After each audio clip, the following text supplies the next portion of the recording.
Hi, இன்னைக்கு வந்து நம்ம ரவை வடை எப்படி பண்ணுறதுன்னு பார்க்கலாம். கடாயில் 2 ஸ்பூன் ஆயில் ஊற்றி ஒரு வெங்காயம் கட் பண்ணி வச்சுருக்கேன். கொஞ்சம் கருவேப்பிலை, கொஞ்சம் கொத்தமல்லி, கொஞ்சம் இஞ்சி. இப்போ இதெல்லாம் நல்லா குக் ஆகட்டும். இப்போ வந்து 2 டம்ளர் வாட்டர் ஊற்றிடலாம். இப்போ ஒரு கப் ஃபுல்லாக நான் ரவை எடுத்திருக்கேன். ஒரு 100 கிராம்ஸ் இருக்கும்.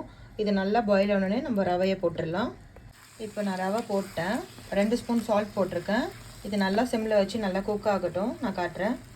இப்போது இந்த டைமில் நம்ம ஒரு க்ரீன் சில்லி கட் பண்ணி போட்டுக்கலாம். குட்டி குட்டியாக கட் பண்ணி போட்டுக்கலாம். இப்போ இந்த மாதிரி திக்கான கன்சிஸ்டன்சி வந்த உடனே நம்ம ஆஃப் பண்ணிடலாம். ஆஃப் பண்ணிவிட்டு ஒரு கிளாஸ் இது போட்டு மூடிடலாம். ஒரு 5 மினிட்ஸ் கழிச்சு நம்ம ஸ்டார்ட் பண்ணலாம். இப்போ வந்து இதை நான் ஒரு பாத்திரத்துக்கு மாற்றி இந்த மாதிரி நல்லா சப்பாத்தி மாவு மாதிரி பிசைஞ்சிருக்கேன். ஸோ அதுக்கப்புறம் இந்த மாதிரி ஒரு உருண்டை பிடிச்சிக்கலாம். ஸோ இப்போ இந்த மாதிரி அந்த உருண்டையை ஃப்ளாட் பண்ணால் இப்படி ஆகிடும். அதுக்கு தான் ஈஸியாக இருக்கும்னு சொல்லிட்டு தான் நான் உருண்டை பிடிக்கலான்னு. நடுவில் ஒரு ஹோல் போட்டால் ஷேப் ஆகிடும். இப்போ கடாயில் ஆயில் குத்தியாச்சு. நம்ம வடை ரெடி பண்ணி வச்சாச்சு. போட்டுடலாம். ஃபஸ்ட்டு ஒரு செட்டு போட்டு எடுத்துட்டேன். இப்போ அடுத்த செட்டு போட்டிருக்கேன். நான் காட்டுறேன். இப்போ ஆல்மோஸ்ட் எல்லாம் முடிக்க போகிறேன். நான் பிளேட்டிங் பண்ணிவிட்டு காட்டுறேன்.